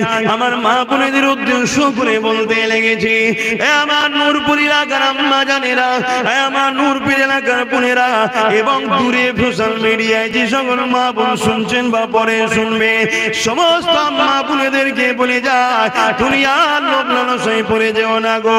অনেকে অনেক কিছুই বলবে, আমার স্বামী মোবাইলটা কিনে দিয়েছে, তোর স্বামী তোকে দেয়নি কেন রা? বুঝতে পারছেন না? 12টা বাজাতে এসছে, কি গো সমাজে হয় না? বলে হুজুর সব জানে, কিছু কিছু জিনিস আছে না জানতে হয়, না জানলেও অসুবিধা আছে। নাই সে ট্রিটমেন্টটা করবো কি করে? কি ডাক্তার যদি রোগ না বোঝে তো ওষুধ দেবে কি করে? সব তো সমস্যা আমাদের কাছে যে বসে নাকি গো, তাবিজ কোথায় দেয়? এরম তাবিজ তো লাই নাকি? আস্তে আস্তে জিজ্ঞেস করলে সব আস্তে আস্তে বেরিয়ে যাচ্ছে কি হচ্ছে না হচ্ছে। এই যুবকেরা, আমার আম্মা জানেরা, বোনেরা শুনে রেখে দেন, আল্লাহ জাহান্নামটা বড় কঠিন। দুনিয়ায় যে আপনাকে অনেক কিছু বলবে, সে কিন্তু আপনার সঙ্গে জাহান্নামের শাস্তি ভাগ নেবে না। সে আপনাকে কেমন করে রূপ যৌবন দেয় নে, সে আপনাকে সৃষ্টি বানায় নে। বিশেষ করে আমার আম্মাগুলোকে বলে যায়, এই সমাজে আপনার কোলে সন্তান কে দিল? দুনিয়ায় আপনার সন্তান আল্লাহ দিয়েছে। যদি আপনার সন্তান না আল্লাহ দিত, সমাজ আপনাকে অনেক ছোট বড় কথা বলতো, শ্বশুর শাশুড়ি স্বামী আপনাকে অনেক বড় কথা বলতো, কিন্তু আল্লাহ আপনার মাথা হ্যাট করে দেয়নি। আল্লাহ আপনার কোলকে ভরিয়ে দিয়েছে। আমার আম্মা, আল্লাহ দিয়া নিয়ামত দিয়ে আল্লাহকে ভুলে যাবেন না। আর আমার ওই গুনগুনকে বলবো, যাদেরকে আল্লাহ সুস্থ পা দিয়েছে, সুস্থ হাত দিয়েছে, সুস্থ চেহারা দিয়েছে, সুস্থ চোখ দিয়েছে, আল্লাহ খুদ দেয়নি। আল্লাহ যদি প্যারালাইসিস করে দিত, দুনিয়ার কেউ তোমাকে পছন্দ করতো না। আল্লাহ যদি তোমাকে চোখে কানা করে দিত, দুনিয়ার কেউ তোমাকে পছন্দ করতো না। আজকে আল্লাহ তোমাকে সব কিছু দিয়েছে, তা দিয়া জিনিস নিয়ে তুমি আল্লাহর বিরুদ্ধে লাগাওনি। তোমার জীবনে মাকসাদ একটাই হবে, আমার আল্লাহ দিয়েছে, আমার আল্লাহর রাস্তায় চালাবো। যে কাজ করলে আল্লাহ খুশি হয় সে কাজ করব। আমি আমার স্বামীর জন্য, অন্য কারোর জন্য নয়। আমি দুনিয়া জমিনে কোরআন পড়বো এই জবান দিয়ে, এই চোখ দিয়ে কোরআন দেখবো, এই চোখে স্বামীকে দেখবো, এই চোখে মা বাপকে দেখবো, এই চোখে আমার সন্তানকে দেখবো। এইভাবে তুমি চলার চেষ্টা করো। দুনিয়া তোমাকে অনেক কিছু বলবে, আয় ঘরের বাইরে চলে আয়, তোকে চাকরি দেবো, আয় ঘরে চলে আয়, তোকে সমাজের লিডার নেত্রী বানিয়ে দেবো, আয় চলে আয় দুনিয়ার বাইরে, তোকে টাকা দেবো, ধন দৌলত দেবো। মা বোনেরা, এই 500, 1000, 2000, 10,000 নিতে গিয়ে এমন একটা দিন বিপদ এসে যাবে, যেটা মায়ানমারে ঘটে গেল আপনার উপরে ঘটবে, যেটা বিভিন্ন জায়গায় ঘটছে আপনার উপরও ঘটবে। কিন্তু ইদিন আপনাকে বাঁচাবার কেউ থাকবে না। কিন্তু আপনি যদি দুনিয়া জমিনে আম্মা জান হযরত হাজেরা থেকে শিক্ষা নিয়ে যান, তাহলে দুনিয়ার কোন শক্তি আপনাকে কখনো বিরোধী করতে পারবে না। আম্মা হাজেরা কে ছিলেন? আব্বা জান হযরত ইব্রাহিম আলাইহিস সালামের স্ত্রী ছিলেন। বিবাহের আগে যখন তিনি এমন করে যৌবনে পা দিলেন, যখন নতুন যৌবনে তিনি পা দিয়েছেন, এ যুবকেরা, ওই দেশের এক রাজা ছিল, যে রাজা বড় জালিম রাজা ছিল, তার চরিত্র বড় খারাপ ছিল। সে সতীদা নারীগুলো ইজ্জত গুলোকে লুটে লুটে লুটে লুটে বেড়াতো, কেউ তার বিরুদ্ধে কথা বলতে পারতো না। তার পাওয়ারের জোরে মানুষ যখনই কথা বলতো, তাদেরকে কতল করে দিত, জেলে দিত। এই সময়তে ওই রাজার কাছে এমন সময় একজন মহিলা এসে খবর দিল, এ রাজা মশাই, তোমাকে এমন একটা মেসেজ দেবো, যে মেসেজটা শুনে তুমি অবাক হয়ে যাবে। তুমি জমিনে অনেক নারীর ইজ্জত লুটেছো, অনেক নারীর সুবিধা নষ্ট করেছো, অনেক নারীর জীবনকে তুমি নষ্ট করে দিয়েছো, কিন্তু তোমাকে আজকে এমন একটা নারীর ঘোষণা দেবো, যে নারীটাকে তার বাপ ছাড়া দুনিয়ার কোন পুরুষ চেয়ে দেখেনি। পুরুষ হিসাবে একজনই দেখেছে, তাকে তার বাপ, আর কেউ দেখে। কি গো, দুনিয়ায় এরম মেয়ে আছে আজকের দিনে? কত পবিত্র নারী ছিলেন, তাই তো আল্লাহ তাকে দিচ্ছে কার সাথে? নবী ইব্রাহিম আলাইহিস সালামের সাথে। তার পেট থেকে সন্তান বেরোচ্ছে কে? নবী ইসমাইল আলাইহিস সালাম। জোরে বলুন সুবহানাল্লাহ।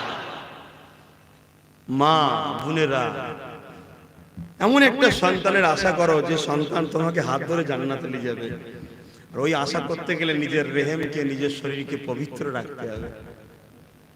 অনেক ত্যাগ স্বীকার করার ব্যাপার। তবে প্রেম, সবকিছু প্রেম। তুমি যদি আল্লাহকে প্রেম করে নাও, সব সম্ভব তোমার জন্য। এই কঠিন ঠান্ডায় মানুষ উঠে ভোরবেলা উজু করছে না, করে না, কিন্তু অনেকে দেখুন 10টায় উঠে মুখ দিচ্ছে। কেন ভাই? ও সেই উঠে বসে আছে, উজু করছে, প্রেম প্রেম, অন্য কিছু নয়। ওকে ওর প্রেমের কাছে ঠান্ডা পানিটা হার মেনে গেছে। কেন? আল্লাহকে ভালোবাসে। জোরে বলুন সুবহানাল্লাহ। এই দুনিয়াতে অনেকে প্রেমে গরম আগুনে বসেছিল। হযরতে খাব্বাব নাম শুনেন না? গরম আগুন তৈরি করে তাকে বসিয়ে দিয়েছিল, তথাপিও তাকে সরাতে পারেনি, তার কোমরের গোশত পুরো শেষ হয়ে গেছে। কেন? ওর প্রেমটা এত গভীর ছিল, ওর প্রেমের কাছে দুনিয়ার আগুনের পাওয়ার হার মেনেছে, তাই তাকে আল্লাহ থেকে সরাতে পারেনি। জোরে বলে সুবহানাল্লাহ। আজকে আমার এই সব ভাইগুলো আল্লাহ কারে যথেষ্ট ভালোবাসে, তারা বিল্লাহ আওলাদকে, নবীর খানদারকে বা গোলামকে, এদের উপরে অনেক জুলুম হয়েছে, কিন্তু ওই জুলুমটা এদের প্রেমের কাছে হার মেনে যেতে আমার থেকে এখনো সরাতে পারেনি। ঠিক না বেঠিক? এই প্রেমটাকে আরো একটু বাড়াতে হবে। তোমাদেরকে নামাজের দিকে যেতে হবে, রোজার দিকে যেতে হবে, মুখে দাড়ি রাখতে হবে, মাথায় টুপি দিতে হবে, সুন্নতে লেবাস আনতে হবে, মা বাপকে ভালোবাসতে হবে। আশা করছি বাসো। আরে আস্তে আস্তে তো পরিবর্তন করো, একটা একটা করে ধরো, সব হয়ে যাবে। তাহলে কি হবে? দুনিয়া তো আমরা যে টার্গেটে আছি, একদিন কামিয়াব হব, পরকালও আমরা আল্লাহর জান্নাতে গিয়ে আল্লাহর দিদার পাবো। জোরে বলুন সুবহানাল্লাহ। দুনিয়া ছেড়ে দিতে আল্লাহ বলেন, দুনিয়াও ধরতে হবে। কারণ আল্লাহ শিখিয়েছে, রব্বানা আতিনা ফিদ দুনিয়া, আল্লাহ আমার দুনিয়ায় ভালো দাও, ওয়া ফিল আখিরাতি হাসানা, তারপরে বলছে আখিরাতের ভালাই দাও। দুনিয়ার ভালাইর মধ্যে দিয়েই তো আখিরাত পাবে। দুনিয়ার ভালাই কোনটা? সুদ খেলে? দুনিয়ার ভালাই কোথা? পরে গরিবের মাল ঝেড়ে খেলে? দুনিয়ার ভালাই কোথায়? কারো কিছু নামে ঘর বাড়ি এসেছে, সেটাকে নিজের নামে করে নিলে? দুনিয়ার ভালাই কোথা? মানুষের নামে মিথ্যা কেস দিয়ে থানায় বসে কিছু টাকা লেলিয়া, ওইটা কি না? হালাল ইনকাম করুন, যেটুকু আল্লাহ দিয়েছে খেয়ে নিজের স্ত্রী বউ বাচ্চা নিয়ে মা বাপ নিয়ে আলহামদুলিল্লাহ আমি ভালো আছি। ওর আছে ওর আছে ওর আছে দেখে লাভ নেই। আমার আল্লাহ আমায় যেটা দিয়েছে এতে দিয়েছে। কি গো ছেলেরা, আমার ভাইয়েরা, পারবে তো? বলো না ইনশাআল্লাহ। চেষ্টা করলে হবে না? ভাইয়েরা, যুবকেরা, আম্মা জান হাজেরা হুজুরের কথাটা একটু বলবো। আমার আম্মা বোনেরা, আম্মা হাজেরা অনেক বড় বড় সময় দিয়ে খেয়াল করে মেন জায়গায় বলি, অনেক খোঁজ খবর নিয়ে বাধা বিঘ্ন অনেক চেষ্টা করার পরে একদিন আম্মা জান ওই বাদশার হাতে ধরা পড়ে গেল। বাদশা বন্দি করে ফেললো, করে নিয়েছে রাজার ঘরে খাস কামরায় আম্মা হাজেরাকে দিয়ে বাইরে থেকে দরজা দিয়েছে। অনেক জঙ্গল টঙ্গল অনেক চেষ্টা করেছে নিজের ইজ্জতকে বাঁচানোর।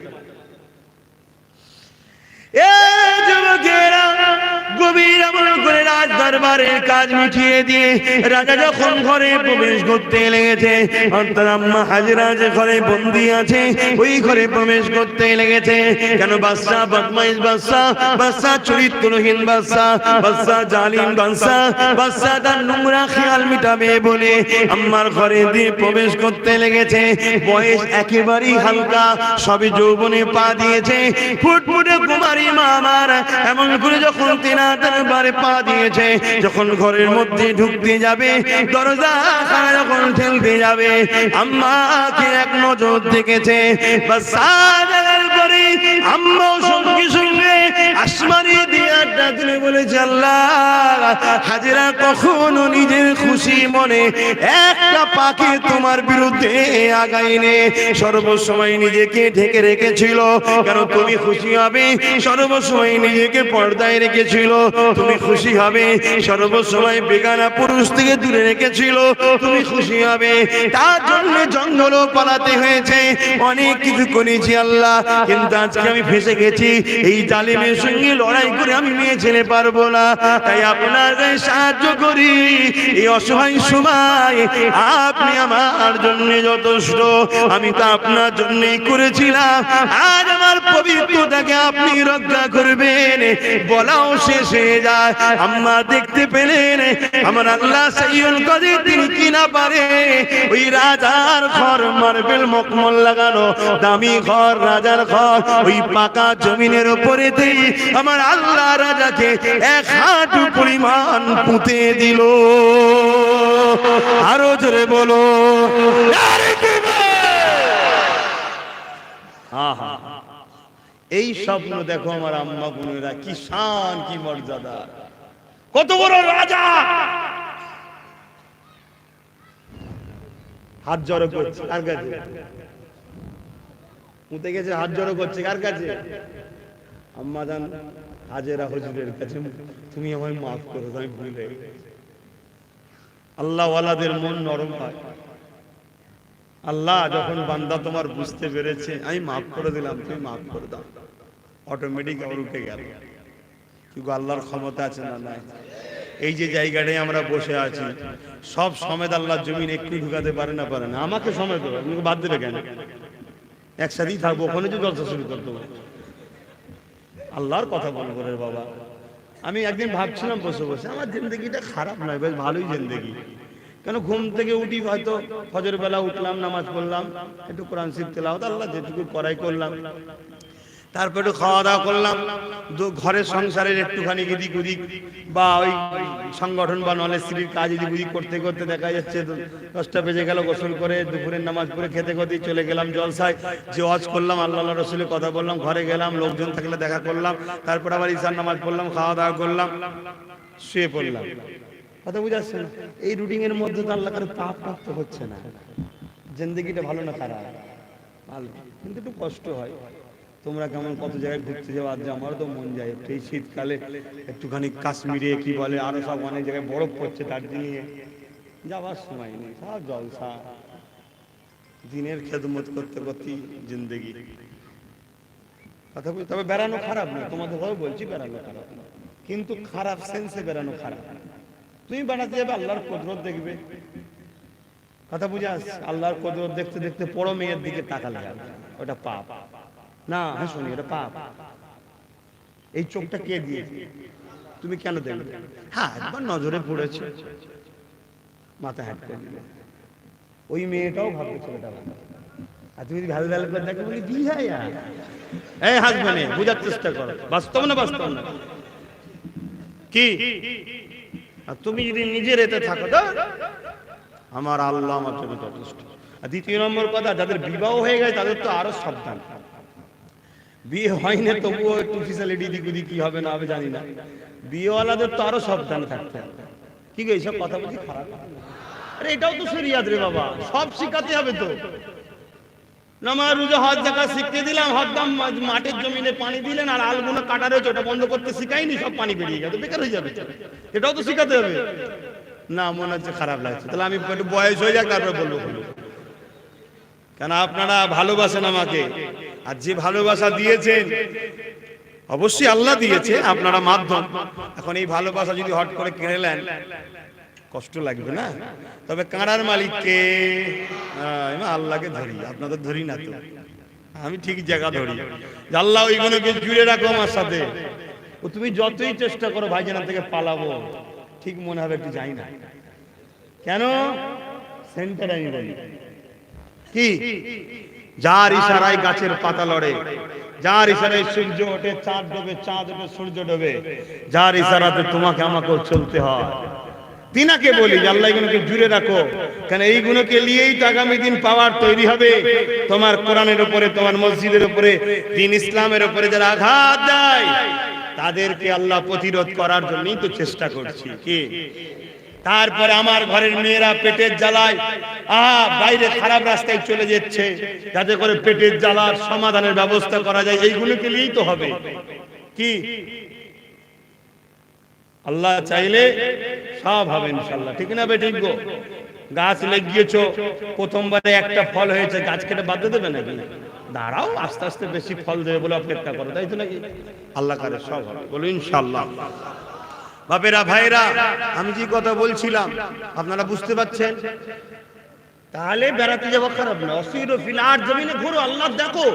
তুমি যাবে সাগরের ধারে, বিশাল বিশাল তুফান, তোমার মনের মধ্যে এই বিশাল পানিটাকে কি লড়াচ্ছে, কার ইশারায় হচ্ছে, তুমি এটা ভাবো। তুমি ওখানে গিয়ে অন্য কিছু করছো, তাহলে ওটা তো খারাপ হয়ে গেল। কি? হ্যাঁ নাবো, কিন্তু হাঁটুর ওপরে কাপড় তুলে নয়, হাঁটু ঢেকে নাবো। যাও নেবে তুমি পানিতে একটু হুড়ুহুড়ি করো, কিন্তু যতটা চেষ্টা করবে যেখানে পুরুষের সংখ্যা বা পুরুষ আছে সেখানে থাকো। কারণ আজ দুনিয়ায় একদল মহিলা আছে যাদেরকে দেখলেও উজু যায় না। কথা বললেন, মাফ করেন, ফতোয়া দিচ্ছি না, এরকম একটা ঘটনা হয়তো বড় পয়সা হুজুরের জীবনীতে আছে, তাই তো নাকি? জানেন তো, জানেন তো নাকি? হুজুর অজ করেছিলেন, বাবা বেগানা মেয়ের মুখ দেখলে উজু চলে যায়, অজ করে। তার পরের দিনই একটা মেয়ে হুজুরের কাছে হাজির। তারপরে হুজুর তার সাথে কথা বললো, ও দূর থেকে দেখছে, নামাজের সময় হলো, হুজুর উজু করলো না, নামাজ পড়লো না, ব্যাস এসে ধরেছে। বাপরে বাপ, তাহলে ডেঞ্জারাস। এখন শুধু নয়, তখনও ডেঞ্জারাস ছিল। কি? তবে এখন আর এক কাঠি বাড়া এসে ধরেছে। তখন তো তবু সামনে এসে ধরতো, এখন তো সামনে সামনে অতটা ধরে নেই। এসে ধরেছে, হুজুর আপনি কালকে ওয়াজ করলেন বেগানা মেয়ের মুখ দেখলে উজু চলে যায়, আপনি আমাকে দেখলেন, তারপরে উজু করলেন না। হুজুর মুচকে এসে বললেন, যা ঘরে যে বলে একটা শুয়ে শুতে চাইছে। ও ঘরে যে ঢুকেছে, সব দরজা জানলা দিচ্ছে, খটাং খটাং করে আওয়াজ হচ্ছে আর হচ্ছে। ও তো মাথায় ঢোকে, কই গো কে আছে বাড়িতে, এটা শুয়ে শুতে চাইছে। দেখছে এটা ছিদ্র দিয়ে একটা কাগজে কাপড় জড়ানো, তাতে সুই সুতো লাগানো আছে, বার করে দিচ্ছে। ও অত মাইন্ডি করে নিয়েছে, ওর মাথায় তো একটা কথা ঢুকছে, হুজুর কালকে সাইজ করে ফেলবো, ধরে ফেলেছি হুজুরের ফতোয়া। কি? যে যার খেয়ালে আছে, হুজুরের ভুল কি করে পাওয়া যায়? যেমন আমার ওয়াজে যদি কিছু একটা খুঁত পেয়ে যায়, বাপ রে বাপ, একদল লোক যেন মনে হয় কি নিয়ামত পেয়ে গেল, হই হই হই করে ফেলে। তারপরেও দেখলো দিনের শেষে কি, তার কথা কেউ গুরুত্বই দেয়নি। কি? সেই আল্লাহ কারে আমার ভালোবাসার মানুষের সঙ্গে আল্লাহ আমাকে ঠিক জুড়ে রেখেছে। তাই আল্লাহ শুকরিয়া আদায় করে আমি বলি আলহামদুলিল্লাহ। আর আপনারা যদি আমার সঙ্গে জুড়ে থেকে খুশি হন, তাহলে আপনারাও চিৎকার দিয়ে বলুন আলহামদুলিল্লাহ। মাশাআল্লাহ, আল্লাহ যেন একসাথে জান্নাতটা দেয়, বলুন আমিন। কারণ যতজন এক জায়গায় বসেছি, আমরা সবাই যদি জান্নাত হয়ে কত খুশি হব না? ওই যে সব দাঁড়িয়ে আছে আর আছে, গেঞ্জি পরে প্যান্ট পরে, হ্যাঁ লেবাসে ভুল আছে, কিন্তু ভেতরটা যদি ভালো থাকে, আল্লাহ ঠিক সময় লেবাস খুলে পায়জামা পাঞ্জাবি মাথায় টুপি দাঁড়ি হজ করি একদম ফিট চাকাচাক করে দেবে ইনশাআল্লাহ। ঠিক না বেটি? কি? তবে নিজেকে একটা চেষ্টা করতে হবে যে জলসা মাহফিলে যাবো একটু সেজে গুজে যায়। আর ব্যাপারটা কি জানেন, আবার আমি হয়তো কাজ, অনেক লোক কি হয় মাইকের আওয়াজ হয়তো রাস্তায় শুনতে পেয়েছি, ভাই জেনাই কলারে হয়তো কোথায় যাচ্ছিল, টাকা নিতে হয়তো টাকা দেয় যাচ্ছিল, টাকা পরে হবে বসে পড়েছে। এইরকম হালে অনেকে থাকে। কি? ওই জন্য বেশি কিছু বলি না, তবে চেষ্টা করবে এলাকার ছেলেরা আস্তে আস্তে মাহফিলে পরিবর্তন হওয়া। আল্লাহ সাহেব হিফাজত করুক। একসাথে যদি সবাই দেখা হয়, তখন মনটা খুশি হবে। আর আমি গেলে তোমরা খুশি হবে না? হবে না? তোমরা বলো ওই তো আমাদের ভাইজান এসে গেছে, আমাদের বাবাজি এসে গেছে। আর আমি যদি বাদ পড়ে যাই, তোমাদের দিলটাই কষ্ট হবে যে হারে সেই মানুষটা কত ওয়াজ করতো আর কত বুঝাতো, যার কথা শুনে আমরা পরিবর্তন হলাম, সে কোন কারণে ধরা পড়ে গেল। মনে আঘাত লাগবে না? লাগবে না? আমার জন্য দোয়া করো যেন আল্লাহ আমাকে এমন কোন রাস্তায় না চলি, এমন কোন কাজ না করে ফেলি যার জন্য আল্লাহ রহমত থেকে বঞ্চিত না হয়ে যায়। আল্লাহ যেন আমাদেরকে জান্নাতি করেন, বলুন আমিন। এবং অনেক আম্মা আছে, বোন আছে আমাকে ভালোবাসে, তাদেরকে আমি চিনি না, কেন? দেখাশোনা শরীয়তে নিষেধ আছে, কথা বুঝাচ্ছে না, কিন্তু কিয়ামতের দিন আল্লাহ পরিচয় করে দেবে, এই আব্বাস এ তোকে ছেলের মতো ভালোবাসতো, একে তোকে ভাইয়ের মতো ভালোবাসতো, একসাথে সব জান্নাতে বসাবে। জোরে বলুন সুবহানাল্লাহ, বলুন আল্লাহুম্মা আমিন। আমি গল্প বলছি না, ওয়াজ করছি, এই কোরআন হাদিসের কথাই বলছি। বিশ্বাস হচ্ছে তো নাকি? কি নিয়ামত আল্লাহকে দিয়েছে। আল্লাহ অনেক ভালোবাসে আমাদের ঘরে। আমার ভাইরা, এই বলবো মসজিদগুলোকে একটু আবাদ করুন। কারবার ব্যবসা বাণিজ্য করতে হবে, যদি খুব ব্যস্ত থাকেন ওই কারবারের জায়গাতেই নামাজ পড়ে নিন, নামাজের সময় নামাজটা পড়ে নিয়ে আবার কাজ শুরু করুন। কি? রোজার মাসে এক মাস রোজা রাখুন, এক মাস রোজা রাখুন। আর ওই রোজার মাসে যে যা নেশা করেন আস্তে আস্তে ছেড়ে দেবেন, গুটকা পান যে যা করেন আস্তে আস্তে ছেড়ে দেবেন। একেবারে আমি ছাড়তে বলছি না, একটু একটু মাঝে মাঝে পান বা গুটকা নয়, পানটা একটু একটু খেতে পারেন, কারণ ওটা আমিও খাই তো মাঝে মাঝে, ওটাকে ছেড়ে দিতে বলে দিলে আমাকেও ছাড়তে হবে। তুমি যেটা করো না অপরকে সেটা বলো না, ওটা তো আমি করি, তোমার শিখাবো কি করে? ওটা একটু একটু মাঝে মাঝে খাবেন, বেশি খাবেন না। কেন? পানের পাতাতে আর চুনেতে উপকার আছে, সুপুরি জর্দাটা ক্ষতি, কিন্তু জর্দাটা না দিলে আবার কষ কষ লাগে, তারপরেও না খাওয়াটা ভালো। কি? তো যাই হোক, নূরপুর তো একদম ঘরের জায়গা, ওই জন্য একটুখানি নিজের মনে করে আলোচনা। আমার আব্বারা কি খারাপ লিখছেন? আব্বা কি খারাপ লিখছেন? আমার আব্বাটাকে জিজ্ঞেস করছে, যে ভেতরে ঢুকে পড়েছি, বেরোতেও পেচ্ছি না, আমি কি বলছি বলি, এরা মনে করছেন নাকি? কি করবো আব্বা, আপনার ছেলে আমাদেরই ভাই, আমিও আপনার ছেলে, বুঝাচ্ছি যদি একসাথে হতে পারি, একসাথে জান্নাত যাবো ইনশাআল্লাহ। বলুন, চিৎকার দেবেন ইনশাআল্লাহ। আমার আল্লাহ রহমত বড় না গজব বড়, তাহলে আমরা জান্নাতে যাবো। বলুন ইনশাআল্লাহ, বলুন ইনশাআল্লাহ। তবে জীবনে একটা মাকসাদ রাখবেন, আল্লাহকে খুশি করা, আল্লাহকে রাজি করা। গুনাহ হলে মাফ হয়, ইসলামের ক্ষতি হলে মাফ না। আপনার চলনে বলনে কথাতে স্লোগানে এমনটা না হয় ইসলামের ক্ষতি না হয়ে যায়। কথা বুঝে আসছে? এটা মনে রাখবেন। আল্লাহ আমাদের সকলকে বুঝার তৌফিক দিন। আর কথা বাড়াতে পারছি না, কারণ নামাজের ব্যাপার আছে।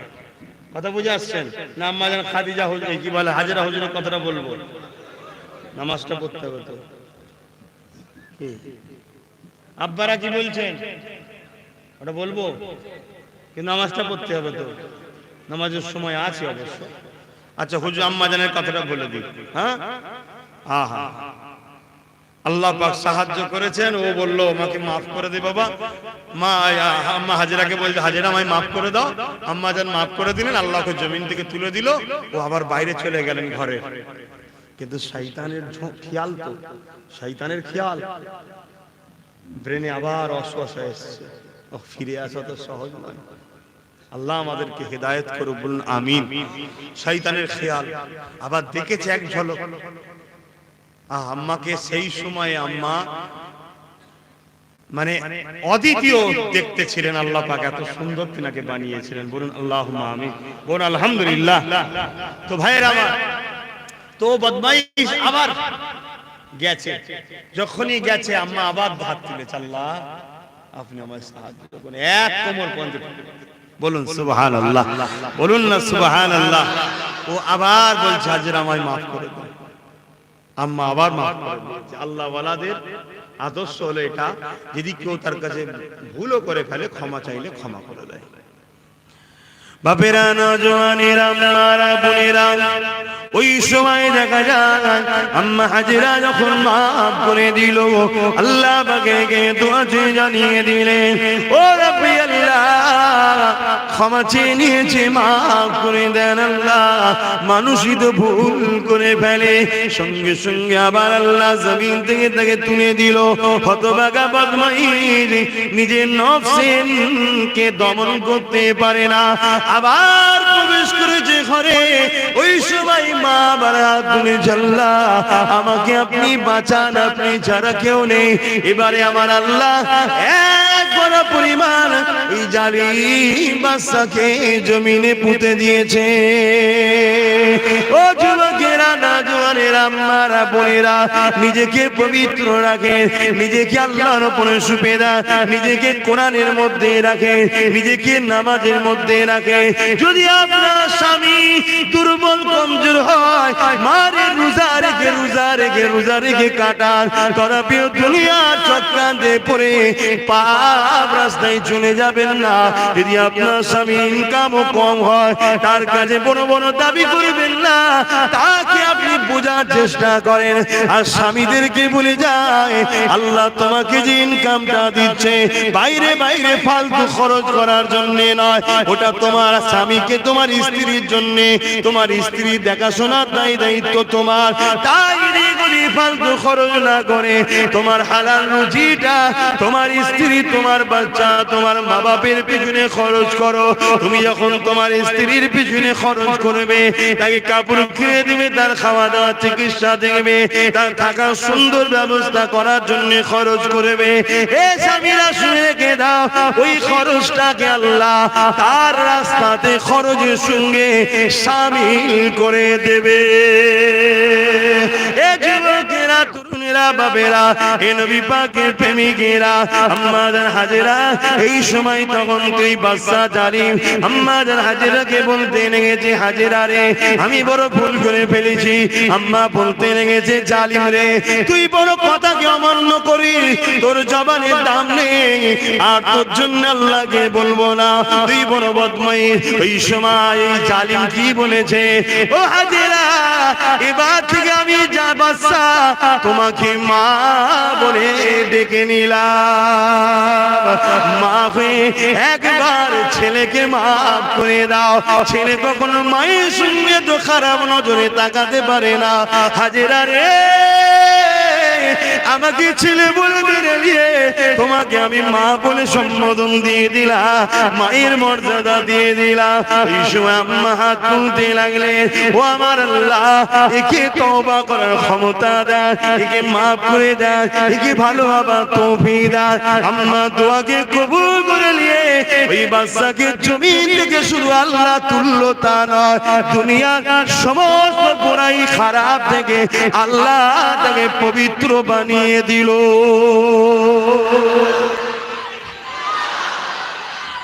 আল্লাহ আল্লাহ। এই বাচ্চা পরবর্তীতে আম্মার দোয়াতে ওই যে উঠলো, সেদিন থেকে তওবা করে ভালো জালিম বাচ্চা থেকে আল্লাহ ওয়ালা ভালো মানুষ হয়ে গেল। জোরে বলুন সুবহান। তো ভাইয়েরা আমার, কথার শেষ নাই, আলোচনা শেষ নাই। একদিকে যাইয়া সব কথা তো বলাও যায় না, কারণ সামান্য সময় থাকে। আপনারা ওই PABS পীর আবু বকর ইউটিউব চ্যানেলকে সাবস্ক্রাইব করে রাখবেন। বিভিন্ন জায়গায় বিভিন্ন বিষয়ে আলোচনা করি। ঘরে কাজ কাম করছেন, বসে বসে দেখবেন। আমার হোক বা অন্য কারো হোক, জলসা শুনবেন, ওয়াজ শুনবেন, কি বলে কেরাত শুনবেন, গান শুনবেন না। কারণ আপনার রুজিতে বরকত কে দেয়? গান বাজনা এটা আল্লাহ কি পছন্দ করে? কখনো করবেন না। আর কথা বাড়াতে পারছি না, কারণ নামাজের ব্যাপার আছে। আসুন একটু সকলে দাঁড়িয়ে সালাত ও সালাম ইয়া নবী।